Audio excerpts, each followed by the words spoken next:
계시록 17장의 큰 음녀란 악한 영들의 우두머리인 루시퍼를 뜻합니다.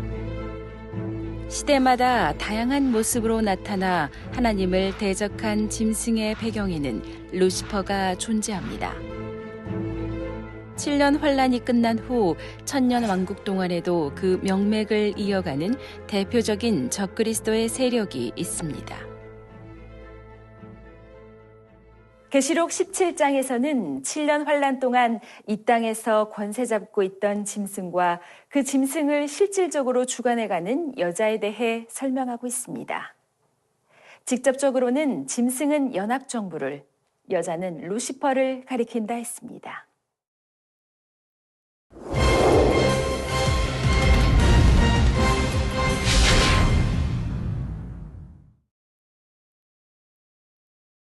계시록 17장 4절에 그 여자는 자줏빛과 붉은빛 옷을 입고 금과 보석과 진주로 꾸미고 손에 금잔을 가졌는데 가증한 물건과 그의 음행에 더러운 것들이 가득하더라 말씀합니다. 자줏빛 옷이란 왕과 같은 권세자가 입은 옷으로서 높은 위치와 직분을 나타냅니다. 붉은빛 옷은 죄악 가운데 온갖 유구 지혜로 뭉쳐져 있음을 의미하지요. 이사야 1장 18절에 여호와께서 말씀하시되 오라 우리가 서로 변론하자.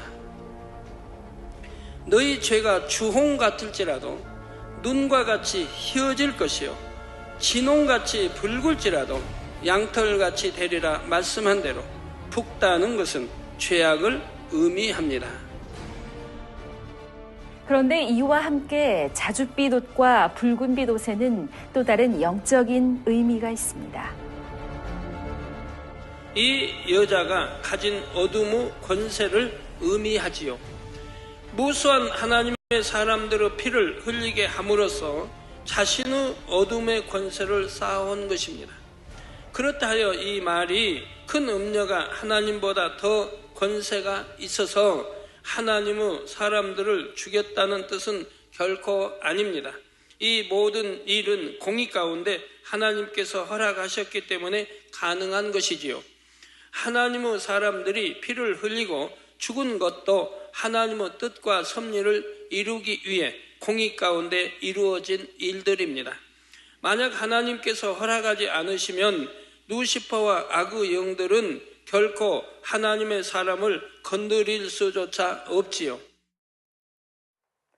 그럼에도 하나님께서 하나님의 사람들을 루시퍼와 악한 영들에게 내어주어 피를 흘리게 하신 데는 이유가 있습니다. 그 피로 인해 더 많은 영혼들이 구원에 이르고 하나님의 나라가 확장될 수 있기 때문이지요. 또한 피를 흘린 하나님의 사람들에게도 장차 비교할 수 없는 영광과 축복이 주어지게 되고요. 원수 마귀 사단은 하나님의 사람들을 죽이면서 그로 인해 당장에는 자신들이 더 큰 권세를 얻어가는 것처럼 생각합니다. 그러나 결과적으로는 오히려 하나님의 나라가 더 왕성하게 이루어진다는 사실입니다. 그러므로 하나님의 사람이 애매히 핍박을 받고 고통을 당하는 것은 결국 축복임을 알아야 합니다.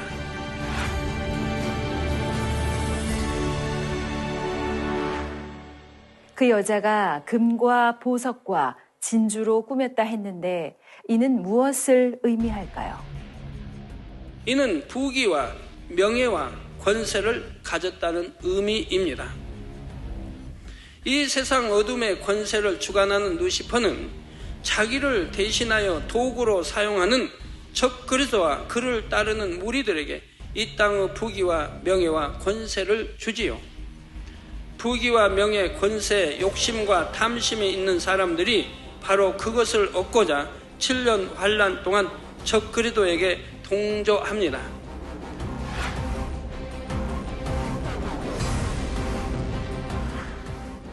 다음으로 이 여자가 손에 들고 있는 금잔에 가증한 물건과 그의 음행에 더러운 것들이 가득하다 했지요. 이는 적그리스도의 본색이 어떠한지를 나타냅니다. 아무리 손에 그럴듯한 금잔을 들고 있다 해도 그 안에 담긴 내용물이 결국은 적그리스도의 실체를 드러내주지요. 가증한 물건과 음행의 더러운 것이 가득한 것입니다. 그럼에도 사람들은 금잔에 눈이 멀어 음행의 포도주를 함께 마시며 그들에게 동조하는 것이죠. 이제 5절에 그 이마에 이름이 기록되었으니 비밀이라 큰 바벨론이라 땅의 음녀들과 가증한 것들의 어미라 하였더라 했습니다. 적그리스도의 정체는 때가 되기까지 가려집니다. 겉으로는 자신들도 하나님을 섬기며 주님을 믿는 것처럼 말하죠. 그러다가 결정적인 때가 되었을 때 자신들의 정체를 드러냅니다. 그렇지만 눈이 가려진 사람들은 여전히 적그리스도의 세력이 자신들을 구원해 줄 것으로 생각합니다. 그러나 마지막 날이 되면 모든 것이 다 드러나지요. 적그리스도와 연합하고 그들과 동조한 것이 결국 하나님을 대적한 것임이 밝히 드러납니다. 그때까지는 비밀처럼 숨겨질 수 있었지만 때가 되니 적그리스도와 그를 조종하는 어둠의 세력들의 정체가 하나하나 숨김없이 드러나고 있습니다. 큰 음녀의 이마에 이름이 기록되어 있는데 비밀이라 큰 바벨론이라 하였습니다. 바벨론은 영적으로 세상을 의미하며 하나님을 대적하고 교만해져서 높아진 모든 비진리에 속한 것을 의미합니다. 바벨론은 하나님을 대적하는 세력을 상징적으로 대표하는 표현이지요.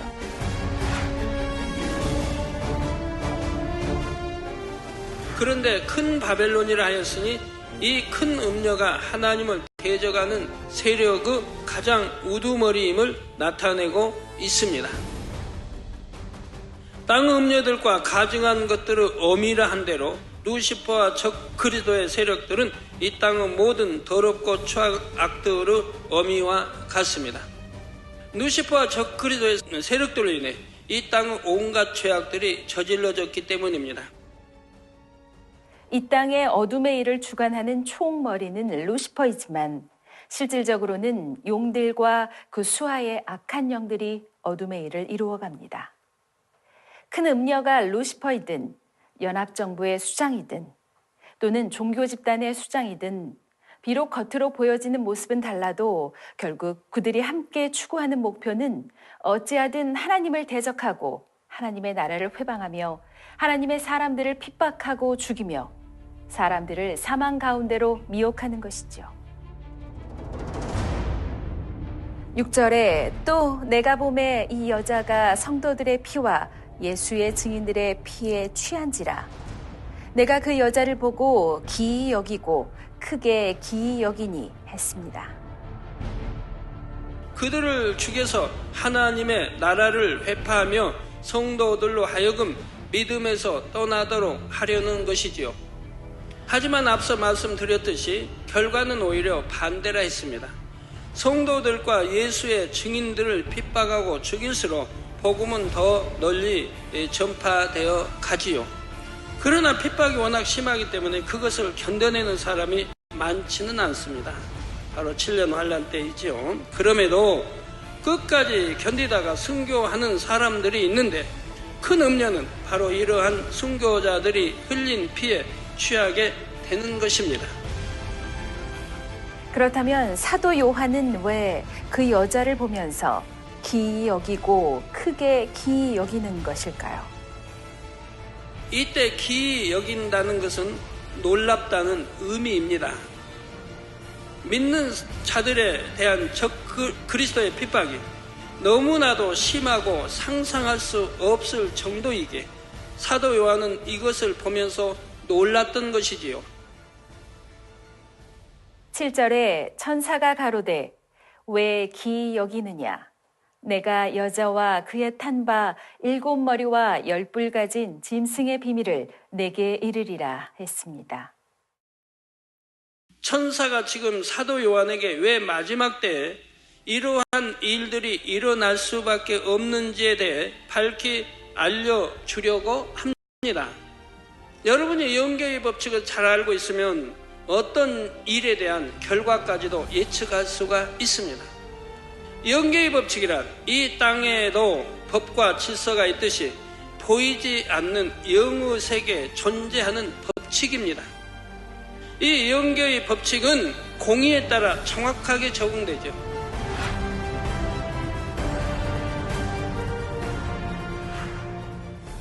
8절부터는 짐승의 정체에 대해 좀 더 구체적인 설명이 나오고 있습니다. 8절에 내가 본 짐승은 전에 있었다가 시방 없으나 장차 무적행으로부터 올라와 멸망으로 들어갈 자니 땅에 거하는 자들로서 창세 이후로 생명책에 농명되지 못한 자들이 이전에 있었다가 시방 없으나 장차 나올 짐승을 보고 기이 여기리라 했습니다. 이들이 전에 있었다가 시방 없다 했죠. 이들은 인간 경작이 시작된 이래 7년 환란이 마지막에 이르는 순간까지 이 세상 어둠의 권세를 잡고 있었습니다. 그런데 하나님께서 허락하신 기한이 다하자 이제 그들의 권세를 잃게 되지요. 이 땅에서 어둠의 권세를 주관해 가던 적 그리스도의 세력이 사라지기 때문입니다. 7년 환란의 막바지에 마침내 연합 정부가 붕괴의 위기를 맞으면서 7년 환란이 끝남과 동시에 이 땅에서 사라지고 마는 것이지요. 이 땅에 재림하시는 주님께서 악한 영들을 모두 무적행에 가두시는 것입니다. 이를 가리켜 전에 있었다가 시방 없어진 짐승이라 표현하고 있지요. 그런데 이렇게 무적행에 갇힌 악한 영들이 천년 왕국이 끝날 시점에 다시 한번 노임받아 이 땅의 사람들을 미혹하게 됩니다.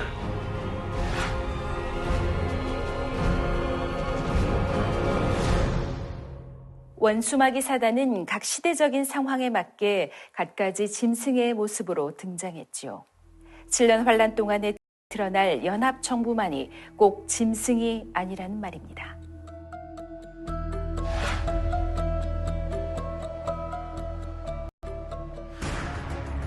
짐승은 원수마귀 사단의 하수인으로서 하나님을 대적하고 하나님의 나라를 회방하며 하나님의 사람들을 핍박하고 죽이는 이러한 모든 일들을 행해왔지요. 그런데 사람들은 이러한 짐승을 보면서 그들에게 미혹당하고 맙니다. 짐승은 늘 그럴듯한 모습으로 나타나기 때문에 그 겉모습에 현혹되어 넘어가지요. 오히려 기이하다 신기하다 하며 놀라워하면서 그들의 쾌계에 빠져 멸망으로 갑니다. 그래서 고린도후서 11장 14절에서 15절에서는 이것이 이상한 일이 아니라 사단도 자기를 광명의 천사로 가장하나니 그러므로 사단의 일꾼들도 자기를 의의 일꾼으로 가장하는 것이 또한 큰 일이 아니라 저희의 결국은 그 행위대로 되리라 하며 경계하고 계신 것입니다. 그러니 항상 진리인 하나님의 말씀으로 분별해야 하며 열매로 분별해야 합니다. 바로 9절에서 10절 말씀이 이처럼 진리로 분별하여 미혹되지 말아야 할 것을 말씀하고 있습니다. 장차 다시 나타날 짐승의 정체가 무엇인지를 다시 한번 정확히 말씀하고 있지요. 지혜 있는 뜻이 여기 있으니 그 7머리는 여자가 앉은 7산이요 또 7왕이라. 5은 망하였고 하나는 있고 다른 이는 아직 이르지 아니하였으나 이르면 반드시 잠깐 동안 계속하리라 했습니다.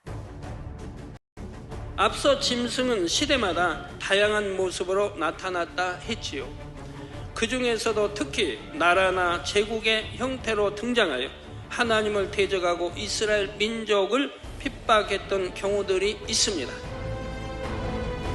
애굽, 아수르, 바벨론, 메대와 바사 제국, 헬라 제국, 그리고 로마 제국이 대표적인 것들이지요. 여기에다 앞으로 7년 환란에 드러날 연합정부까지 합치면 7개가 됩니다. 이들이 각각 시대적 배경과 형태는 달라도 결국 그들 뒤에는 루시퍼가 있지요. 여자가 앉은 7산과 7왕이라는 것이 이처럼 루시퍼의 조종을 받는 짐승의 대표적인 세력들을 말하는 것입니다. 그 중에는 사도 요한이 살던 당시의 시점에서 볼 때 이미 사라진 세력도 있지요. 또 그 당시 현재 존재하던 세력도 있으며 아직 이르지 않았으나 장차 드러날 세력도 있습니다. 그 중에서 장차 드러날 세력이 바로 연합정부인데 그들이 권세 잡는 기간은 잠깐 동안입니다. 지혜 있는 뜻이 여기 있다는 말씀은 바로 이러한 섭리를 깨달아서 그들의 미혹에 넘어가지 말라는 뜻입니다. 지혜가 없으면 결국 짐승의 미혹에 넘어가 멸망으로 가고 마는 것입니다.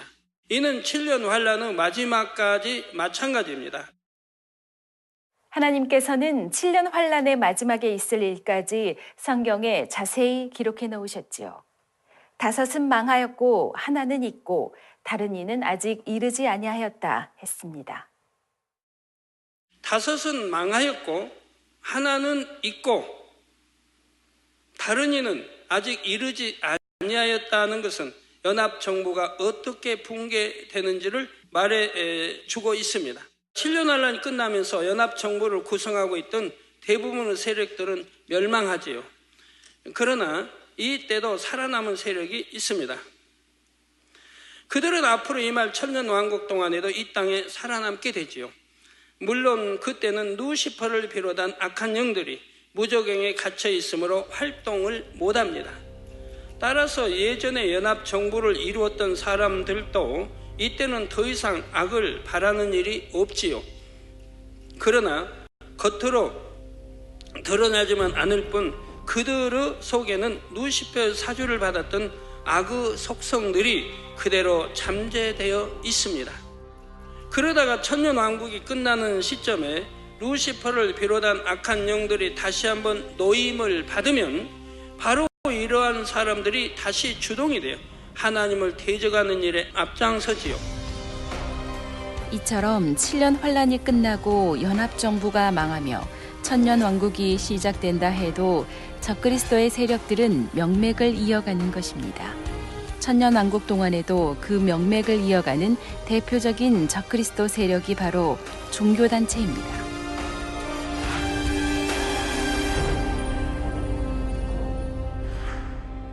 11절에 전에 있었다가 시방 없어진 짐승은 8째 왕이니 7 중에 속한 자라 저가 멸망으로 들어가리라 했습니다. 여기서 전에 있다가 시방 없어진 짐승을 8째 왕이라 한 것은 적그리스도 세력의 정신적 지주 역할을 했던 종교단체를 가리키는 것입니다. 물론 이 종교단체는 연합정부와 힘을 합쳐서 적그리스도 세력의 핵심을 이루어 왔지요. 그러니 7 중에 속한 자라 하여 그들이 7년 환란 때 세력을 잡는 연합정부와 근본적으로는 하나임을 말하고 있습니다.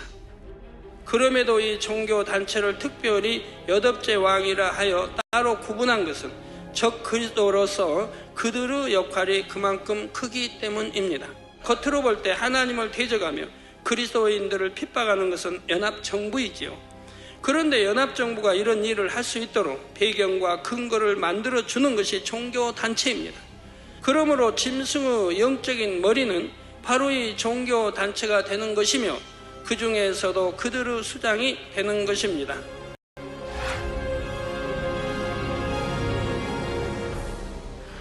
하지만 이 8째 왕도 결국은 멸망으로 갑니다.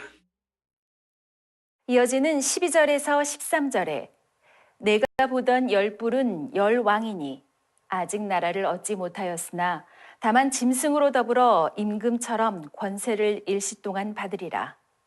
저희가 한 뜻을 가지고 자기의 능력과 권세를 짐승에게 주더라 했습니다. 연합정부는 여러 나라가 모여서 구성됩니다. 그들 각각의 나라로서는 전 세계를 지배할 만한 힘이 없지요. 많은 나라들이 한 목적을 가지고 연합하였기에 그들이 전체적으로 힘을 발휘할 수가 있는 것입니다.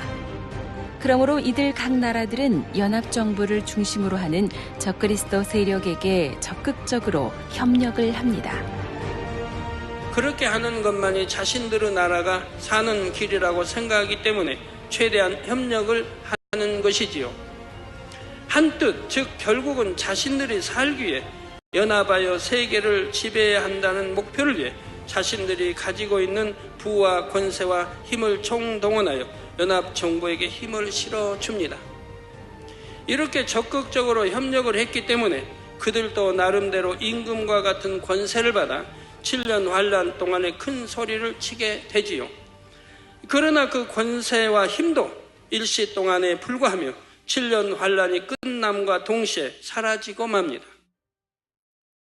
14절에 저희가 어린 양으로 더불어 싸우려니와 어린 양은 만주의 주시오 만왕의 왕이심으로 저희를 이기실 터이요 또 그와 함께 있는 자들 곧 부르심을 입고 빼내심을 얻고 진실한 자들은 이기리로다 했습니다. 짐승을 중심으로 하는 적그리스도 세력의 목적은 오직 하나님과 주님을 대적하는 것입니다. 그들을 주관하는 루시퍼와 악한 영들에 의해 이 땅에서 하나님과 주님을 대적하는 도구로서 쓰임받는 것이지요. 그렇다고 그들이 주님과 직접 싸울 수 있는 것은 아닙니다. 그래서 그들은 대신 주를 믿는 사람들을 핍박함으로 어린 양이신 주님과 싸우려 합니다. 그러나 그들이 주님을 이길 수는 없습니다. 악의 영들에게 허락된 시간이 다 되면 이 땅의 적그리스도 세력은 붕괴되고 루시퍼를 비롯한 악의 영들도 무저갱에 갇히지요.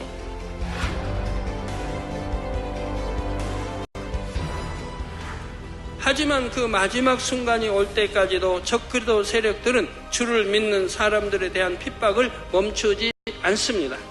그로 인해 주를 믿는다 했던 사람들 중에 많은 수가 결국은 주를 부인하고 말지요.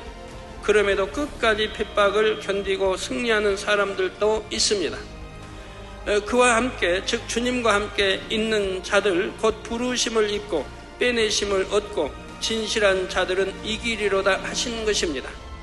주님과 함께 있는 자들은 승리한다는 말입니다. 그러면 주님과 함께 있는 자들은 누구일까요? 첫째, 부르심을 입은 사람들입니다. 이들은 어떻게 해서라도 핍박과 고문을 이겨내고 결국은 승리하여 구원에 이르는 것입니다. 비록 성령은 거두어졌지만 끝까지 하나님께서는 이들에게 은혜를 주시지요. 둘째로 빼내심을 얻은 사람들입니다. 예를 들면 14만 4천 명의 전도자들이 이처럼 빼내심을 얻은 사람에 들어갑니다. 이들은 하나님께서 그 중심을 보시고 택하여 부르셨기 때문에 끝내 순교의 길을 걸어 구원과 영광에 이릅니다. 셋째로 진실한 사람들입니다. 이들은 예전에는 주님을 몰랐거나 진리를 몰라 잘 믿지 못했던 사람들이었지요. 그런데 참을 알게 된 후로는 180도 변합니다. 마음이 진실하기 때문에 진실을 만나게 되면 생명까지로 불사하고 그것을 지키는 것이지요. 앞서 말씀드린 두 증인도 그렇습니다. 물론 그들은 주님을 알고 바르게 믿었음에도 사명을 위해 이 땅에 남은 경우지요. 그런데 두 증인은 마음이 진실하기 때문에 어떤 어려움과 환난 속에서도 자신들에게 주어진 사명을 끝까지 완수합니다. 그들은 한 번 만난 주님에 대한 마음이 진실하기에 결국은 그 사명을 온전히 감당하고 하늘의 영광스러운 자리에 이르는 것입니다.